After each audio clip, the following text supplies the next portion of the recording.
करना है। जितना कल्ला जिंदा कर लेंगे उतना उत्पादन बढ़ जाए। एक गन्ने से 4 गन्ने बनते हैं। अगर उन 4 गन्ने को बचा लिए हम तभी तो उत्पादन बढ़ेगा। अगर वो 4 गन्ने को नहीं बचा पाए और मर गए बच्चे की अवस्था में, तो कोई गन्ना पैदा ना होना। तो वो अवस्था कब होती है? आपकी यही मई और जून के महीने में। इसी महीने में समय से खाद, समय से पानी और समय से जो भी दवा दारू देनी है। अगर रोग की लग रहा है, क्योंकि गन्ना वैसी प्रजातियों के आ चुके हैं एक से एक, जो कि हल्के फुल्के पहले गन्ना बो के लोग छोड़ देते थे और जाके से काटने के। अब आपको हर 15वें दिन गन्ने के पेड़ पे जानी पड़ेगी, क्योंकि तमाम तरह के हाइब्रिड और हाई अधिक रिकवरी वाला गन्ना आ गया है। इसमें कीट रोग बीमारी तमाम पैदा हो रहे हैं, बिना देखे कुछ ना हो सके। जो दवा डालनी है वो जून में डाल दीजिए। पूरा जल डालने का टाइम है, पूरा जल पड़ने का हमेशा टाइम 25 जून के बाद पूरा जल पड़ने का कोई टाइम नहीं होता है। अगर आप डालते हैं तो पैसे की बर्बादी करते हैं। सबसे अंतिम समय होता है 30 जून। 30 जून के बाद पूरा जल का कोई रोल नहीं होता है। 30 जून 22 मई से लेकर 30 जून 25 जून तक होता है। तीसरी पीढ़ी करने के नुकसान करती है, जो जिस पीढ़ी के लिए आप पूरा जल डालते हो। सबसे पहले तो आदमी कहता है कि हमने पूरा जल डाला था तो लग गया। वो अलग चीज है, कीड़ा अलग चीज है। जो पूरा जल डाला था वो अपने कीड़े के डाला था, रोग के लिए नहीं डाला। वो कीड़े की पीढ़ी, कीड़े की अवस्था अब चल रही है। 30 जून के बाद आपका गन्ना इतना बढ़ जाता है, उसमें 2-2 पोरी आ जाती है कि अगर वो कीड़ा लग भी गया तो उस गन्ने पर उसका कोई प्रभाव नहीं पड़ता है। तो जो भी डालना हो आप इसी 30 जून तक हर हाल में कोराजन दवा का प्रयोग कर लीजिए। अब 1600 की पहली थी, अब उसकी आधी रेट की भी आ गई है, उससे भी आधे रेट की आ गई। आपको कहीं से लेना हो, किसी से लेना हो, लेके उसको डालिए जरूर। अब 1600 में कोराजन नहीं रही, 700 की मिल रही है, 750 की मिल रही है, 600 की मिल रही है, 500 की मिल रही है। जो आपको जहाँ से मिले उसको लीजिए और उसका उपयोग हर हाल में करें।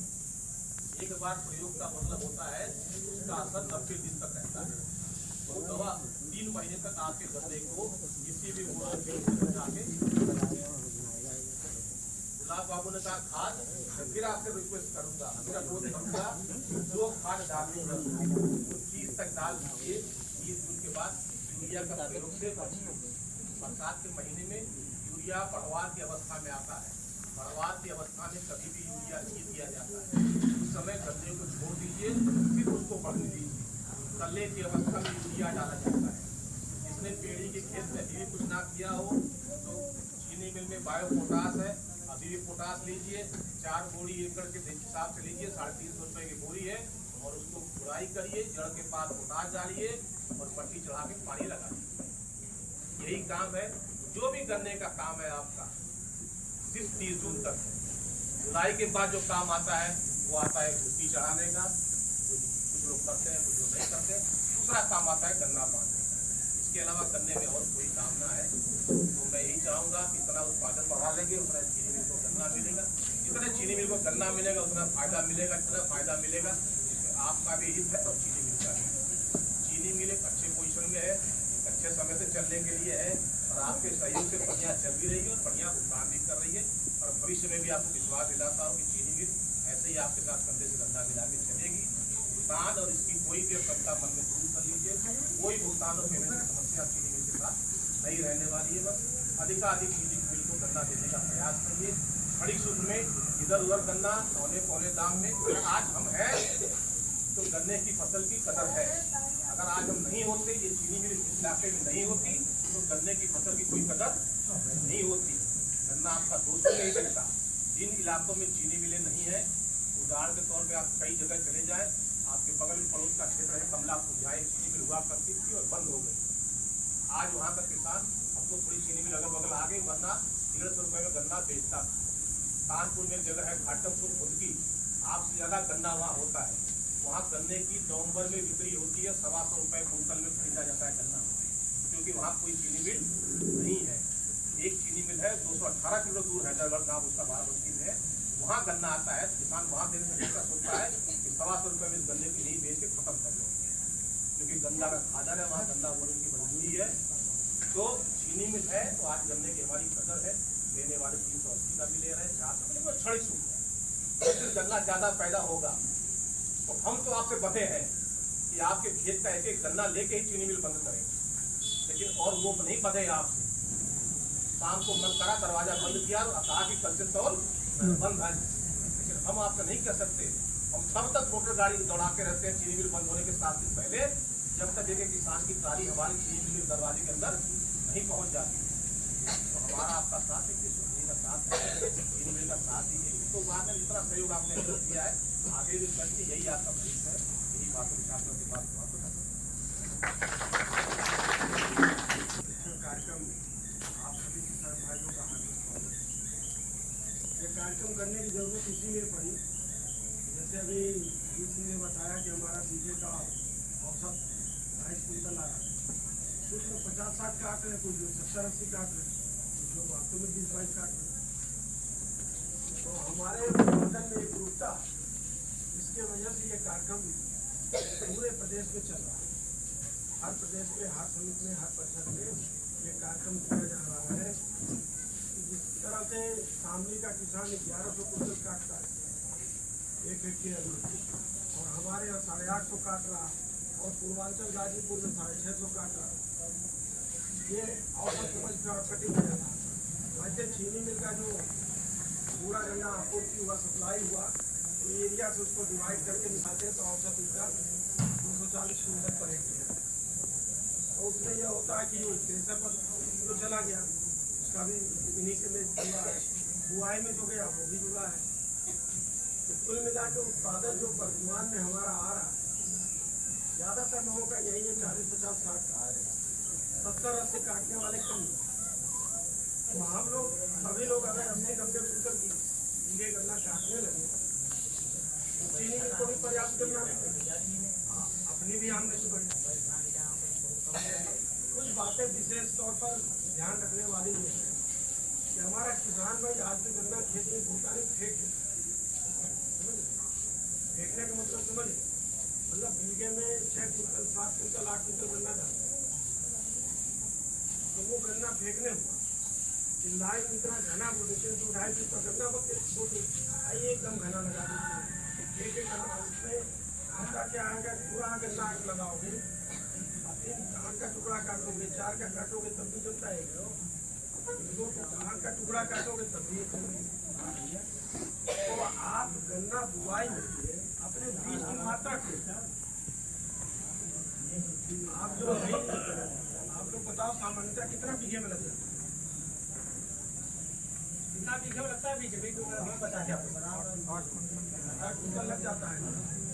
अब आप लोग उसको दूरी बढ़ाइए, बुआई करिए, 4.5 मीटर गन्ना लगाइए, और गन्ने से गन्ने की दूरी कम से कम 6 इंच, मतलब 1 आंख गन्ना लगाइए तो इसमें 6 इंच की दूरी साल में 6 इंच। इसमें आपका बीघे में 2-2.5 क्विंटल गन्ना, 2-2.5 क्विंटल बीघे में गन्ना लगता है। इतने में ही आपका 80-90 क्विंटल गन्ना हो तो फिर हम 8 क्विंटल बीघा क्यों करते हैं? एक चीज ये है। इसके अलावा बीज का उपचार हम लोग नहीं करते, ज़्यादातर ठेके पर बुआई होती है, और ठेके पर हमने दे दिया जिसको, उससे कहो भाई गन्ना देख के हाथ काट कर कोई जो खराबे निकाल देना कि हमारे पास इसका चाहिए। वो तो ठेका है, अपना एक तरफ से काटा और ऐसे हाथ में उठाता है, 3-4 आंख का टुकड़ा काटता है, निकाल देता है। अब कहोगे 2 आंख का टुकड़ा काटो तो मना कर देगा बोले। अगर आप 2 आंख का टुकड़ा काट के बुआना चाहते हैं तो रोजाई पर रख लो, और रोजाई पर रखोगे आपका 4 क्विंटल अगर बीघे में बीज बच रहा है उतने मुश्किल में तो निकल जाएगा, और आपके खाद वगैरह का भी काम हो जाए। तो मुख्य चीज ये है कि उत्पादन अगर हमें बढ़ाना है तो अपना लागत भी घटाना होगा। दूसरा क्या है कि हम लोग गन्ना बुआई के समय तो यूरिया DAP जब देते ही हैं,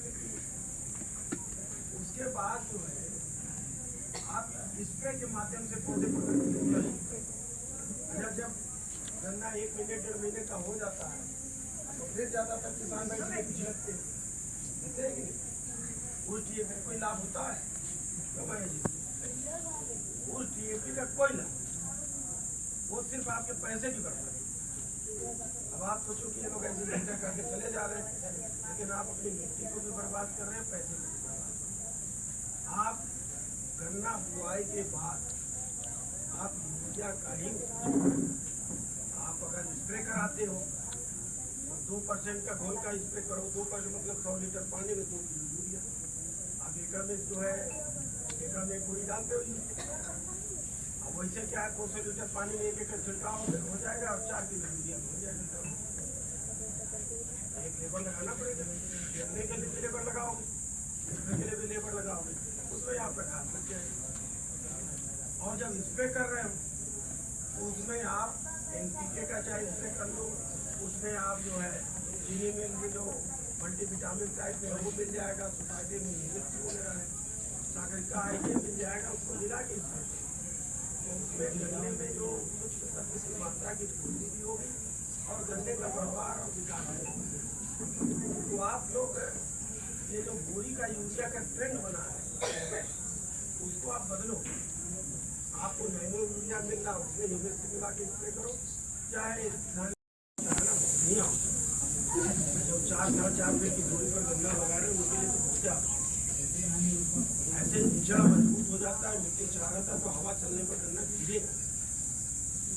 दूसरा जो एक प्रमुख चीज है, हम लोग ट्रैक्टर घुमा देते हैं किनारे, वैसे बुआई करते पूरा पश्चिम, लेकिन ट्रैक्टर घुमा देते हैं कि ट्रैक्टर घूम नहीं रहा इसलिए ट्रैक्टर घुमा देते हैं। तो उसमें आप लोग घुमा जो देते हो तो गन्ना तो जो सीधे लगाए हो तो गन्ना उसी लाइन में सीधा लगा, ऐसे ऐसे लंबे में कम लगाओ, ऐसे ऐसे गन्ना लगाते लगाते ऐसे लंबे लगा देंगे, उसी के लाइन के सीधे में सीधे सीधे गन्ना लगा दो। जब आप बुराई करोगे तो मिट्टी बराबर हो जाएगी, आपका गन्ना हाथ पाए। इसमें कोई ये नहीं कि आदमी लगा करके हमको लाइन सीधा करें, बहुत मेहनत वाला काम नहीं, सिर्फ गन्ना आपको सीधे ही लगाना। जैसे मोटे आ रहे पूरा पश्चिम तो बीच में 2 आंख का टुकड़ा सीधे लगा। ये छोटी छोटी बातें, लेकिन इसका आप अगर खेत में प्रयोग करेंगे आप लागत भी कम होगा, उत्पादन भी। और इस गर्मी की दोपहरी में हम लोग इसलिए नहीं आए कि आपको परेशान, इसलिए आए कि आपका कुछ लाभ हमें कौन सा, हमें सरकार का वेतन नहीं आएंगे तभी मिलेगा। लेकिन हम लोग इसीलिए गर्मी में घूमे कि आप लोग इससे लाभान्वित हो, अपने खेत में करिए अपना उत्पादन। और अभी जो यहाँ हम लोग बैठे हैं, जो इन्होंने सभी लोगों ने बात बताई है, उसके संबंध में आप लोगों को कोई जानकारी और या कोई चीज़ें हो जो पूछना हो, फैक्ट्री से रिलेटेड, सोसाइटी से रिलेटेड, कीट रोग बीमारी के संबंध में, तो आप लोग बता दें।